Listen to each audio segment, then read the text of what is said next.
Okay, we're at the Emerald Bay Lookout.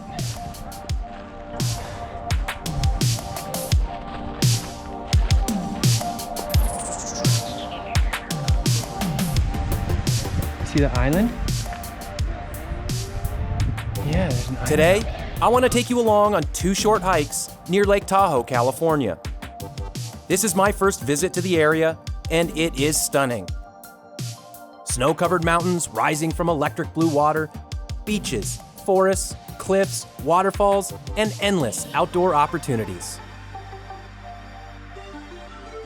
Lake Tahoe is massive, 22 miles at its longest and 12 miles wide. This is the largest alpine lake in North America and the 6th largest by volume behind the 5 Great Lakes. There's enough water in Lake Tahoe to cover all of California in over 14 inches of water. And Lake Tahoe is deep, with an average depth of around 1,000 feet and a maximum depth of 1,645 feet near Crystal Bay. The lake has only one outlet at Tahoe City. This is the head of the Truckee River, which flows down through Reno, Nevada, and empties into Pyramid Lake, which has no outlet. The water simply evaporates into the desert air. The Lake Tahoe area is also known for its snow skiing, with over a dozen resorts dotting the mountains. Today's episode is going to focus on 2 very short hikes in the area. Our first hike of the day starts at Emerald Bay, on the southwest side of the lake, where we begin a 1.5-mile trek up to Cascade Falls. Bears are breaking into vehicles.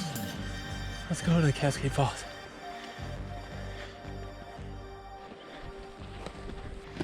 Wow. Look at that, man. The height doesn't drive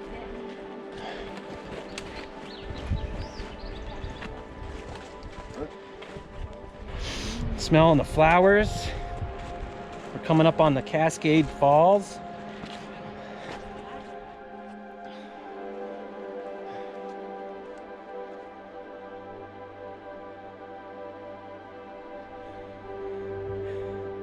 Oh, Magnus, you hear the waterfall?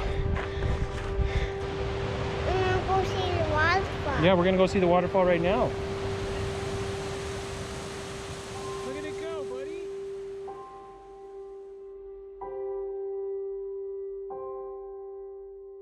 Here, let's go down a little bit. I think we can get our eyes on the big part of the falls.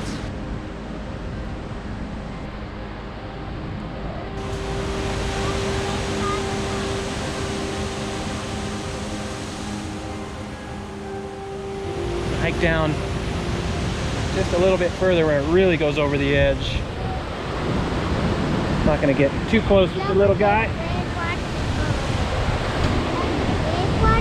That is a big waterfall, dude.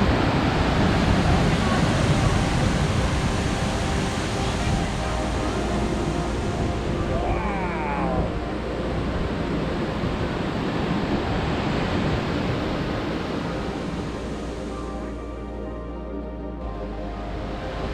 It drops down probably about maybe 60, 70 feet right there, down into the woods. What a cool waterfall. All right, let's hike back to the car. What do you say, Magnus? We got a sleeper. That was quite the workout for him. This is a beautiful first hike for us in the Lake Tahoe area.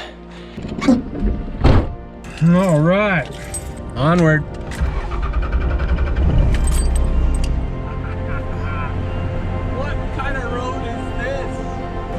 We get back on the road and travel south of Lake Tahoe on Highway 50. Turn left on Route 89, overlooking the beautiful Hope Valley, to Pickett's Junction. I don't know the name of this meadow, but it's really pretty. We're about 14 miles from Kirkwood ski area. Let's go walk out in the field.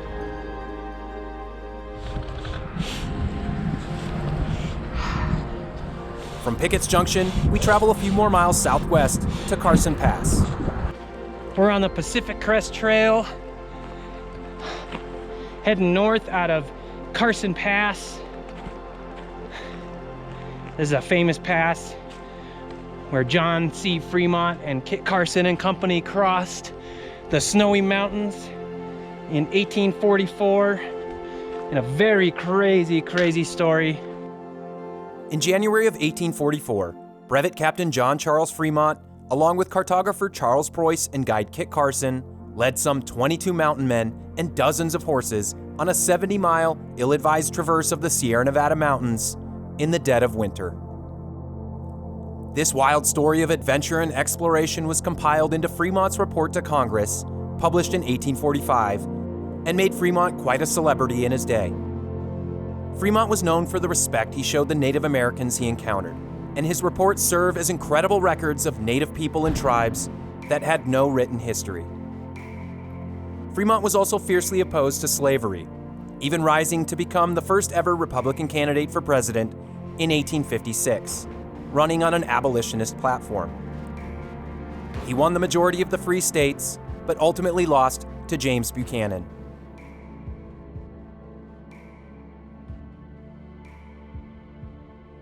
Fremont and his men trudged over the frigid, snow-covered Sierra Nevada mountains for over 2 months, running dangerously low on food and supplies.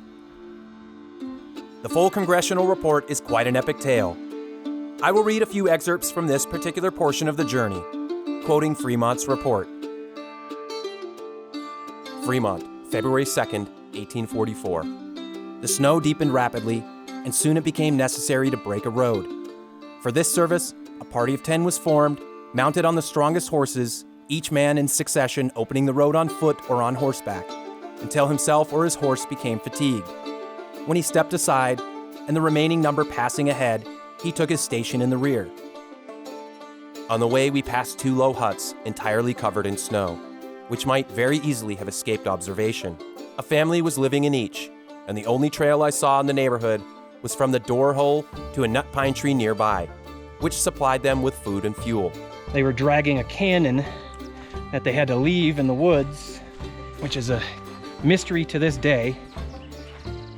Kit Carson supposedly carved his name into a tree stump back there in 1844, but that's also kind of a mystery myth. But they made it, and they hiked up to the top of the mountain, kind of where we're headed right now, and they were the first explorers to see Lake Tahoe. I highly recommend reading a short little book called The Crossing.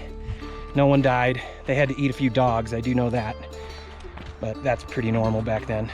Anyway, that's where we're at. Carson Pass, named after Kit Carson. Tons of snow up here. It's the end of June. It's June 22nd. And look at that over there. February 4th, 1844. The guide informed us that we were entering the deep snow, and here began the difficulties of the mountain. And to him, and almost all, our enterprise looked hopeless. Shade. Look at that shade. Right here, look at this shade. Look at these trees with the moss on them, Magnus. Look at these trees. Got masses on them. Yeah, the moss is on them. Do you see the bright green moss? Like green moss. Tonight, we had no shelter, but we made a large fire around the huge pines, and covering the snow with small boughs, on which we spread our blankets, soon made ourselves comfortable. This western juniper here is gigantic. A strong wind, which sprang up at sundown, made it intensely cold. And this was one of the bitterest nights during the journey. Western junipers can grow to be thousands of years old. I want to say the oldest is something like 3,000 years old. That thing is probably 1,000 or more. Yeah, the bristlecones are the oldest, with Methuselah, found in the White Mountains. Nice little aspen grove along this creek.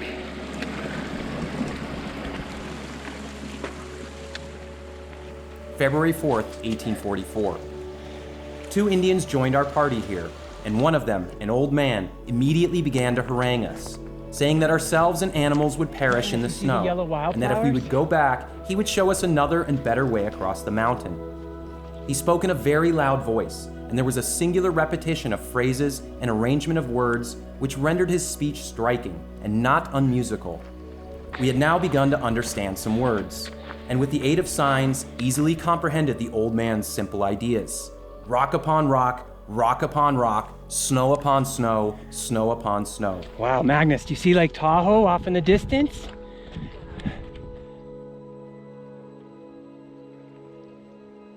I think we're gonna stop right here, take a little snack break.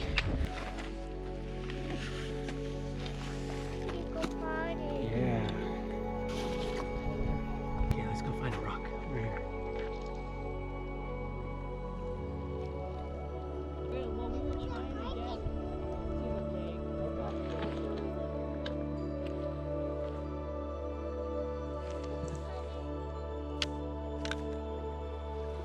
You smell it? Here, hold it up to your nose. Does it smell good? Here, you smell it. I don't know what the elevation is, probably 9,000 feet, give or take. It's a pretty good little climb up here. About a mile, mile and a half from the car. Thanks, buddy. Getting flowers from the little dude. Hey, Mommy. Yeah, mommy's going to explore. Here, stay over here. See this grass over here? See this green grass? I'm so tired. And you're so tired you're gonna fall asleep in the flowers? Just beautiful up here, so much water. So much water. Yeah, there's so much water, huh, Magnus?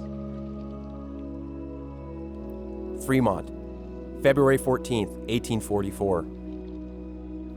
With Mr. Preuss, I ascended today the highest peak to the right, from which we had a beautiful view of a mountain lake at our feet, about 15 miles in length and so entirely surrounded by mountains that we cannot discover an outlet.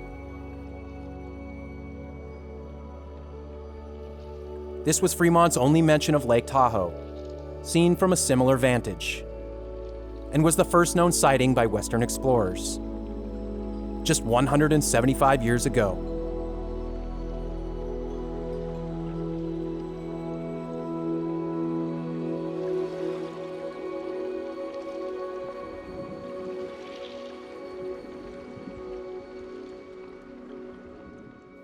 Get outside, breathe the air, smell the flowers, and don't forget to remember those who came before.